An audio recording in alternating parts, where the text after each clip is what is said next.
I'd like you to explain more how the secularists got removed because of the hostage crisis, since the Ayatollahs outflanked them, therefore the populace was supporting it. I'm not sure how did the MEK and the secularists get booted? The question was how did the secularists and the MEK get booted?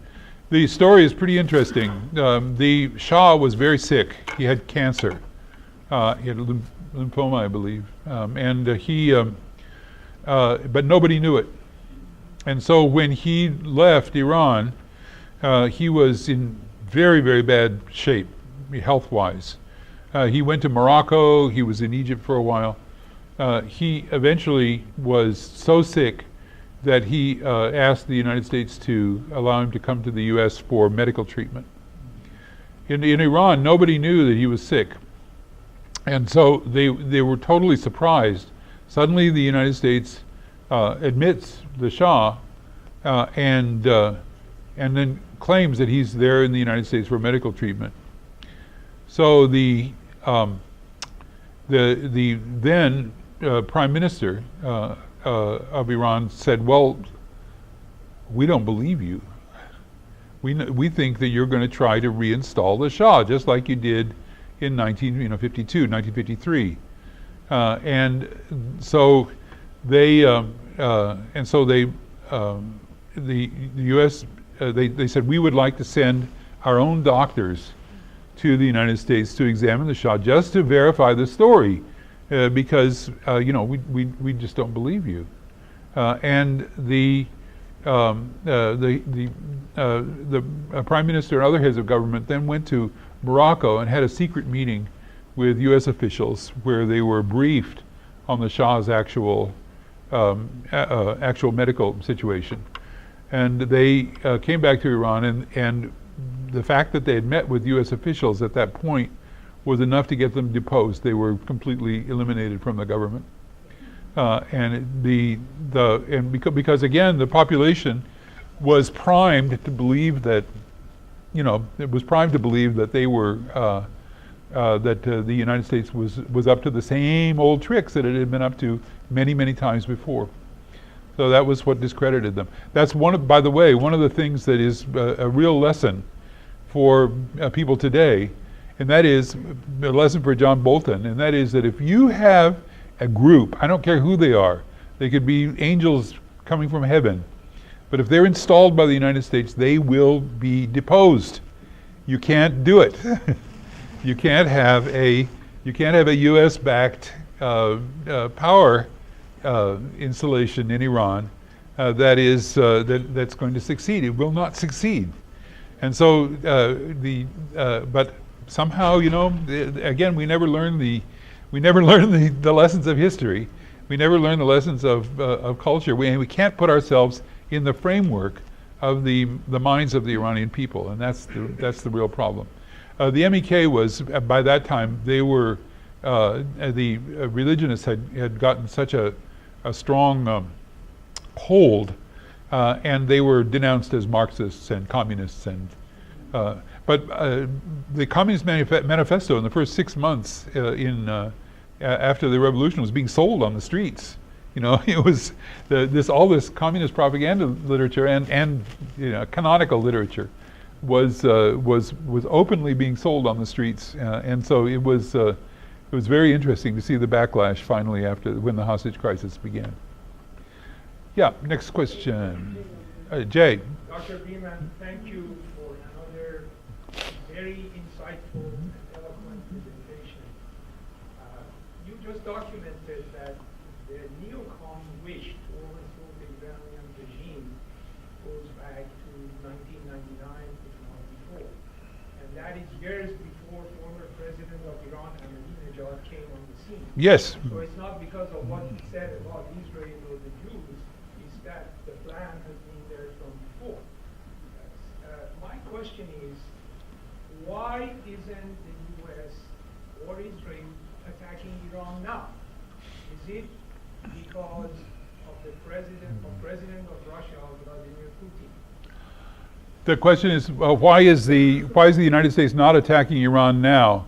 And also, Jay, I thank you so much for this point. It's a really good point, and that is that the United States, the earlier point, and that is that the plan to effect regime change in Iran predates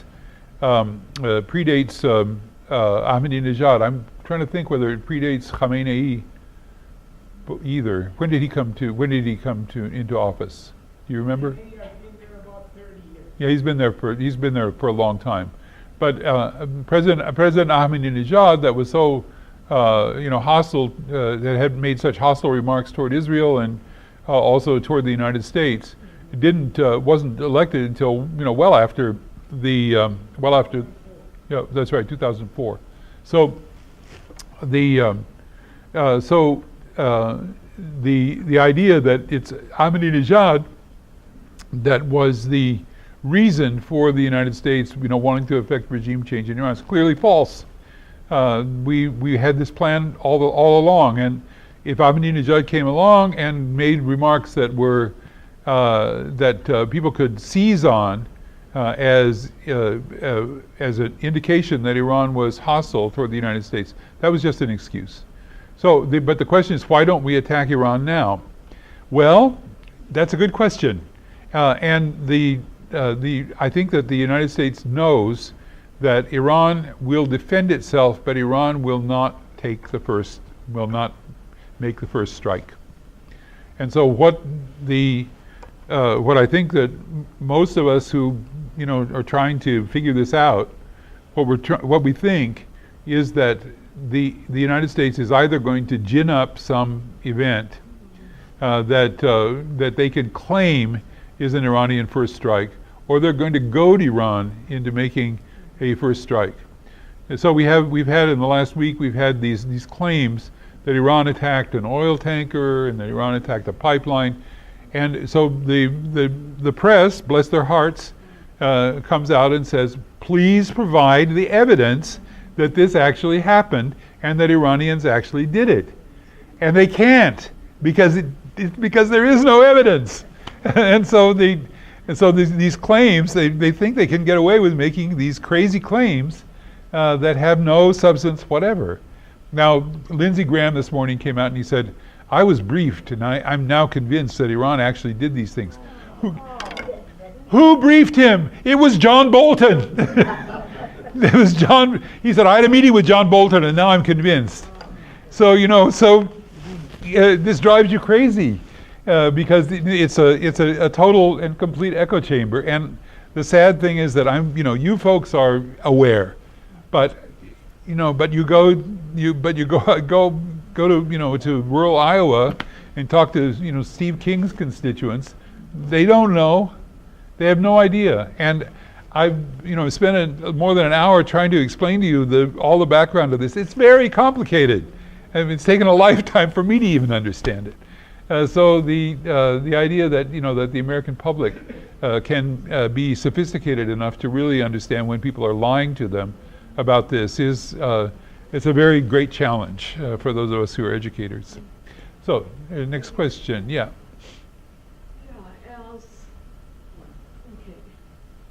As one of the few Jewish persons in this room, I was wondering if you have ever heard of a group called J Street.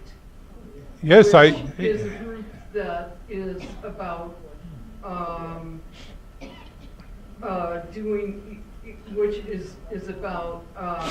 resolving the Arab-Israeli conflict by working on doing away with all the horrible things that are happening to Palestinians, and also, in having a shared land with the Israelis.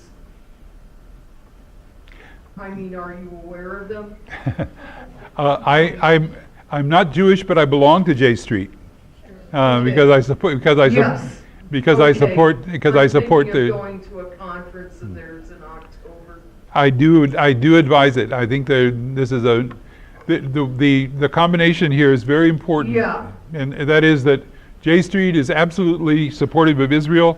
I am also supportive of Israel. I want the best for the Israeli people. I don't think they're well served by their current government or by their current prime minister. I think that they've been the population of Israel, I think, has been manipulated and has been told many falsehoods. Well, are you, for Israel? I want to make sure that you're not for Israel being boycotted. I feel real sensitive about this as a Jew. Because I think Jewish people need a place to go to after all of the, after all of the distress that we've been through for too long, and for what's going on right now. I mean, as you can see, what has happened here in this country right now, and I blame a lot of it on Donald Trump. Well, our professional organization had a divestment motion which I voted against. I'm not in favor of boycotts under any circumstances. So I mean, this is quite aside from Israel. I think that too many innocent people are hurt with boycotts, and I don't think they're effective. That's just my position. Okay, next right here, and we said on this flyer we end at 8:45, but we're not required to leave at 8:45. We can go on if you like. I'm seeing lots of hands now raising. So we've got here and over here, and then Barrett over here and over here. I think you were next actually, and then Barrett and now Gail. You're familiar with the movie Wag the Dog? Yes. So, I mean, this has been helpful to hear about Bolton and Pompeo, and the fact they've had this animosity for many decades. But sometimes I wonder how much some of this chaos, like why all of a sudden are we talking about Iran? That's kind of my thought, and maybe I'm informed, to create distraction for what's going on with the Trump administration. The question is why are we seeing all this new material on Iran as a possible distraction from the Trump administration? Partly, I think it's true, and that it is a distraction. But I will tell you this, and that is that for the last 40 years, it doesn't matter what political party you're in. If you attack Iran, you will not lose a vote. You will not lose a vote. If you're a Democrat or you're a Republican or an independent or even a Green Party person, a completely safe international political position is to attack Iran. And so I think Trump and I think savvy politicians know that even if they don't care or they don't know or maybe they're even positively disposed to Iran, they know that if they come out with negative statements about Iran, that they will probably be rewarded at the ballot box and they will not lose a vote. And so it's safe. It's a completely safe thing. You get more pushback, attacking, I don't know, Uruguay or something. Anyway. Dr. Beeman, I'm kind of discouraged right now with the American sanctions going on, and I'm wondering what's the best case scenario for Iran being able to effectively maneuver around the U.S. sanctions? Well, first of all, I'm sorry he's not here tonight. Can you repeat the question? Sorry. The question was, what can the United States do to get around what can Iran do to get around the sanctions? Right. Well, there are a couple of things that you need to know. Our friend Jeremy Iggers just came back from Iran. He led a tour to Iran. You, by the way, all of you can go to Iran. You can take a tour. I suggest that you do it. It was because of the collapse of the Iranian currency. It was incredibly inexpensive. I mean, I was quite. I mean, I don't think he'd mind my telling you that aside from airfare getting there, which is also cheap, the two-week tour in first-class hotels and with food and transportation and a guide was $1,100. Oh my God. And Jeremy's leading another group in October. But but my point is not to sell a tour by Jeremy Eagers. He does it as a kind of charity. I mean, he's not making any money.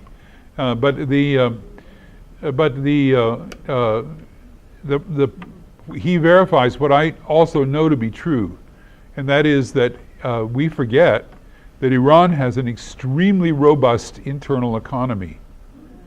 Iran is able to produce really just about everything it needs. That includes all building materials. It's able to feed itself. There's a problem with water right now, but there's plenty of food. No one is going hungry. Iran manufactures its own computers. It manufactures, assembles its own cars. I'm not sure what's going to happen with that. If you want to build a building in Iran, everything, including the steel, including the nuts and bolts and nails and everything, is available in Iran through the internal economy. And so we're already seeing from Iran, they're saying, well, these sanctions are terrible and they're really hard and they're hurting us a lot, but it also is an opportunity for us to diversify. And the U.S. Immediately got wind of this, and they started to try to slap sanctions on Iranian export of minerals and metals. And I'm not sure that that's going to be very successful, because building supplies and so forth, aside from oil, they're a lot easier to transport and a lot easier to sell abroad. So that's one thing. Second thing is that we still don't know whether the Europeans are going to be successful in trying to develop financial instruments that would allow Iran to sell their oil. The third thing is that some nations are just not going to observe the sanctions. China's not going to observe the sanctions. They're going to be Turkey's not going to observe the sanctions. Russia's not going to observe the sanctions. So Iranian oil is going to get out of Iran, and they'll probably sell it at a discount, which will make the Saudis very, very unhappy, because the Saudis had to increase their production in order to offset the loss of the Iranian oil. So Saudis are increasing their production. The oil price is going to drop. It already has dropped, and they're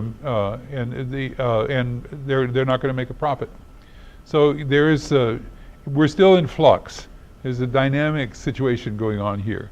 But Iran is not going to go under as a result of the American sanctions. They went through a war. They went through this horrible war for 8 years. There was food rationing and all kinds of things, and they stuck it out. And Iranians are extremely, extremely patriotic.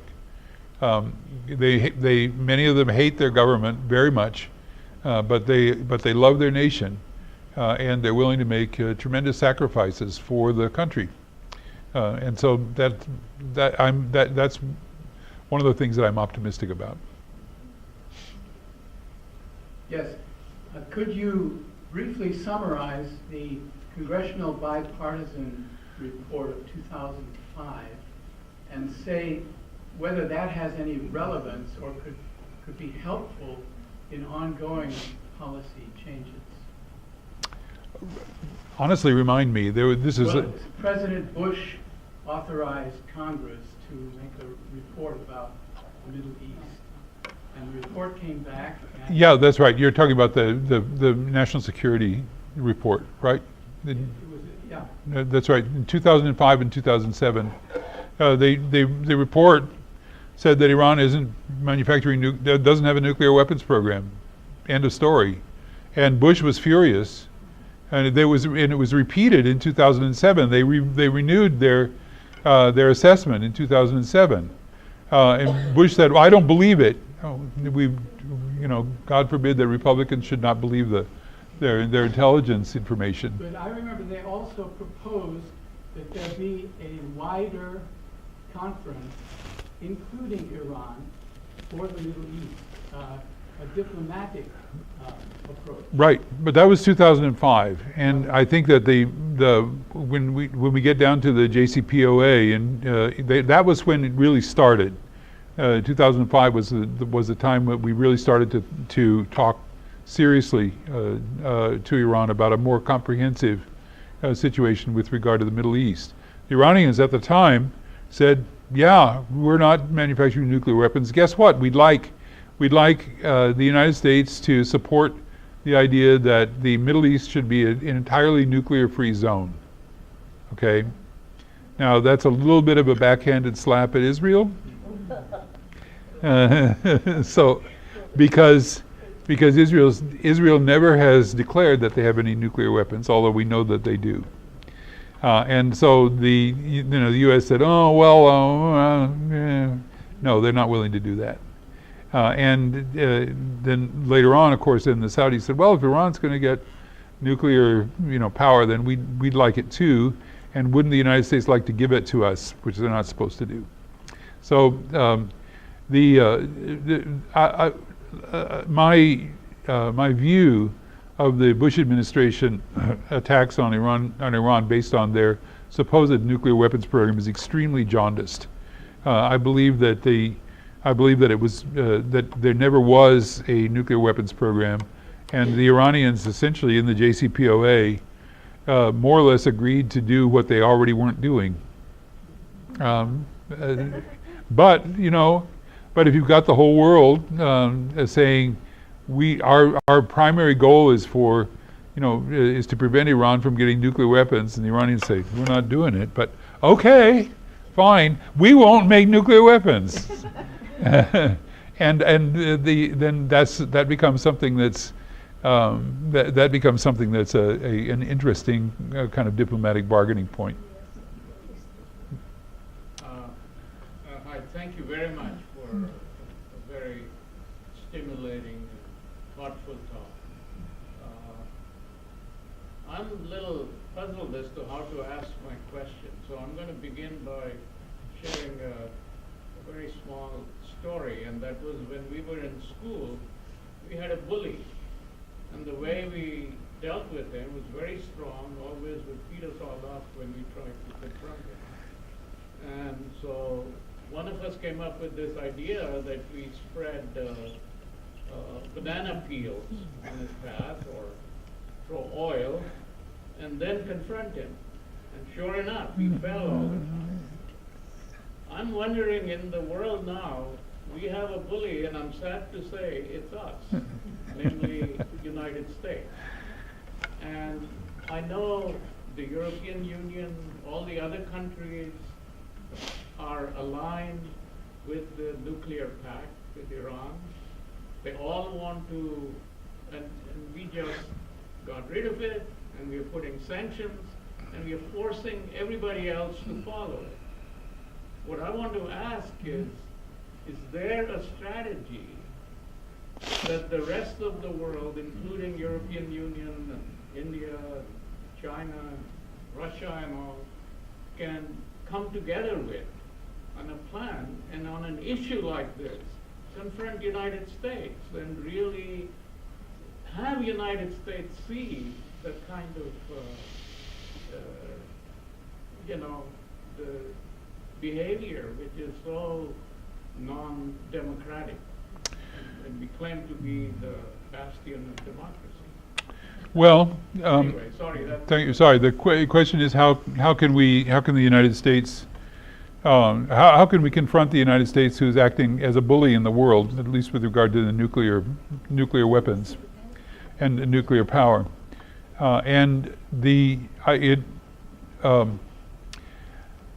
there probably isn't all that much that other nations can do or are willing to do, because we are in fact so powerful. We're the major nuclear power and of the major nuclear weapons country in the world.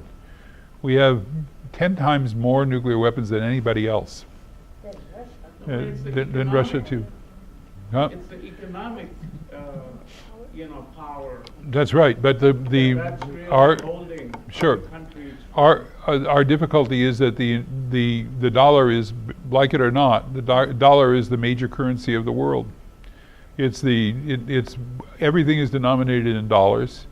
The Iranians at one time tried to they were toying with the idea of denominating their oil sales in euros, but they couldn't get traction.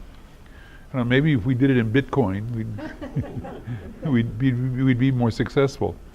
But the United States is unfortunately the financial center of the world. It's the currency center of the world, and bypassing the U.S. economic system is it could be done on a local level, but on the international level, it's almost impossible.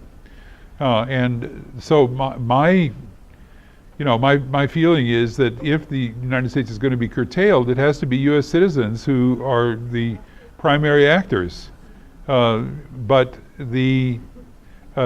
getting, I feel a little bit like, the Bolsheviks. You're trying to raise people's consciousness about what their own government is doing and how it's affecting the world, and that is an extremely difficult thing.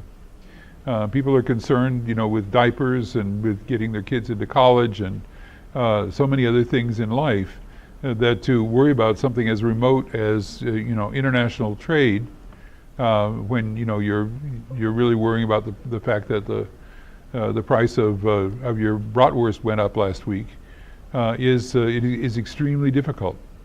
But this is one of the things that is odd, but I would say that in some ways the Cold War continues. That Russia and China are actually serving as probably the primary counterweights to the United States today, and you see what's going on with that. Trump has decided to pick an economic fight with China, and I'm not sure who's going to win. One remark that people said was that at the next Treasury auction, let's say that China decides that they're just not going to buy any U.S. Treasuries. Then let's see what happens, as a result. Because we're dependent on them too for many aspects of our economy. And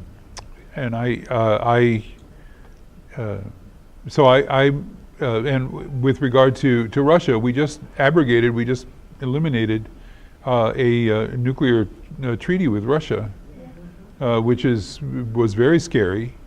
The Bulletin of Atomic Scientists went ballistic about this. But from the standpoint, quite aside from him not knowing much, what Trump really likes the idea of is having more toys that blow up things, because it makes you look strong, he thinks, and that's really not. That's a kind of a false idea about strength. The real strength lies in the ability to restrain yourself, not in the ability to attack people. Yeah. So I know Gail, and then this woman is next, and then I think I was seeing a whole bunch of hands after that. 1, 2, 3. I don't know how long we want to stay. I'm going to wander to that side of the room, so we'll go in the second row, as long as you're willing. I'm sure, fine. We're not being kicked out. A few years ago, you said you were very worried that a war with Iran might break out sort of at any minute. Oh, I'm still worried. And that's what I'm wondering now. I mean, it seems to me like we're in a very dangerous situation. And if the U.S. were to go to war with Iran, I mean, Iran is much more powerful than Iraq, and I'm just thinking this would be catastrophe. Yeah. And Obama, I understand from Trita Parsi, prevented war with Iran by, and one of his rationales was he wanted to be able to pivot to Asia. It seems to me that it'd be a much more sensible foreign policy for the U.S. than to try to attack Iran, Iran would never attack the U.S. So I'm wondering how dangerous a moment is this right now? Well, our concern is that that war would break out by accident, and that's our principal concern. That is that we wouldn't plan it, but something might happen. Think about Archduke Ferdinand and World War Essentially, what happened with Ferdinand is that his driver took a wrong turn down a blind alley, and he came face to face with an assassin who hadn't anticipated him being there, and the assassin shot him, and that was the end of that. So the serendipitous confrontation between Iran and the United States could be really disastrous. And I think one of the I'm trying to remember who it was who pointed this out. Said that Iran did have a confrontation with the United States. We had a naval vessel that veered into Iranian waters. This was during the Obama administration. Oh, right. And so the naval personnel were arrested, and but this was the Obama administration, and John Kerry was in contact with Jawad Zarif, and they got together, they worked it out, and the guys were released. The end. But the point is that we don't have anybody like that anymore. We don't have anybody talking to the Iranians on an official level. The idea of some kind of reasoned, it was obviously an accident, some kind of reasoned negotiation in an emergency situation like that just seems completely beyond our reach right now. So that's what I'm really afraid of. I'm not afraid of. I'm afraid that something will start and we won't be able to anticipate it, and it'll be an accident, and that would tip off something that we really couldn't stop very easily. But the point you're making, Gail, is that you're absolutely right. Iran has 80 million people, and half of them are under the age of 40. If we assume that women aren't going to fight, but women will fight in Iran, they're quite good at it. They're in the army, they're in the police force. But let's just say half of them are not going to fight. So that means 20 million people who could be a military force to defend Iran. We can't do it. We can't win in a situation like that. They're 5 times the size of Iraq, and so the idea of a military confrontation. Trump tweeted this morning. He said, Iran. What is it? Iran will be gone, or Iran will be what? Yeah, you'll be gone, and it's nonsense. I mean, has a man ever looked at a map? I mean, really, it's insane. Iran is the size of the entire Western United States, and so and not only that, but the population is very well distributed. So we have a dozen cities that have over 1 million population spread out all over the country, and it's not like Cairo, where you have the bulk of the population in one place, or even like Baghdad having the bulk of the population in one large city. No, it's very and the terrain, even quite aside from the fighting forces, the terrain.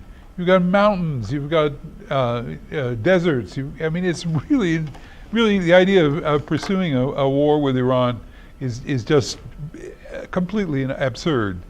Zarif said, so Bush wants to go the route of Alexander and Genghis Khan and all these other people who couldn't in the end conquer Iranian civilization. He said, we'll still be here when Bush is gone, and I think when Trump is gone, and I'm sure he's right. Yeah. Thank you so much for the very Sure. presentation. Really very informative. Israel today exists. Yes. Because Palestine ceased to be. It was created at the expense of the Palestinians. Yes. We agree with that. And the Palestinians are laboring under very cruel occupation. We agree with that. Now the Palestinians are denied armed struggle. They are denied peaceful means like sanctions. they are denied going to international court. What is left to the Palestinians to do to regain some of their rights? Well, the Palestinian situation is awful and has been. I was part of the United Nations Relief Works Agency, UNRWA, in the 1980s. I went on a mission to inspect Palestinian refugee camps. So I was everywhere. I was in Gaza, in Golan, in Jordan, in the West Bank. And this was 1984, I think. Anyway, this was just when the Israeli settler movement was starting under Ariel Sharon. And I remember a meeting we had with Teddy Kollek, who was the mayor of Jerusalem. And Kollek said, he said, I don't know what to do. He said, this movement is really going to completely destroy our Jewish civilizational identity. He said, we're creating Bantustans in the West Bank. I mean, no, Teddy Kollek is about the most patriotic Israeli I can think of. But there's a significant number of Israelis who completely oppose the actions of their government in the West Bank and in other areas. But like in the United States, in order to be able to form a government, the party who actually gets the plurality in the elections has to be able to form a coalition. And the coalition that Netanyahu has had to have had all the time has always been with the most extreme right-wing parties. And so by virtue of having that coalition and having the authority to govern, they've been able to put through these terrible policies with regard to the Palestinians. I think we had some hope that in this last election he might not win, but he did. And again, he won by a smaller margin than he had before, and so he had to add on another extreme right-wing party to his coalition. Now, look at our own government. Elections have consequences, and so we have a very strange person in the White House. I'm not even sure that all Republicans would agree that he's a Republican. But in order to maintain power, the Republicans have embraced him, and as a result, we get incredible violations of U.S. legal and political precedent, going back really to the time of our founding fathers. And I think that if they were able to have a very radical change of government in Israel, then many of the policies that have been oppressing the Palestinians would stop. But I don't know how the Palestinians, in and of themselves, are going to be able to actually get the power and to be able to do anything, because the issue is that if you deny them peaceful protest, international courts, what are they to do? Well, that's precisely the dilemma. Now this is how we get back to Iran. One of the real ironies here is that Iran has been actually the only nation in the Middle East that has regularly taken up the Palestinian cause. The only nation. The other Arab nations have not. But Iran pays a price for this, because when they support the Palestinian cause, then they're called the chief state supporter of terrorism. Yes. But you talked about the Netanyahu government, but I beg to disagree, because I think the latest thing I was reading is that 75% of the Israelis are agreeable to actually pushing out the Palestinians completely. It may be true, yeah. But you know, this may be the times that we live in. I think it's a humanitarian crisis, but the problem is getting the humanitarian crisis recognized. There's been resolution after resolution in the U.S. in the Security Council against Israeli treatment of Palestinians. The United States always vetoes it, always. And so, you know, we're talking about a political problem.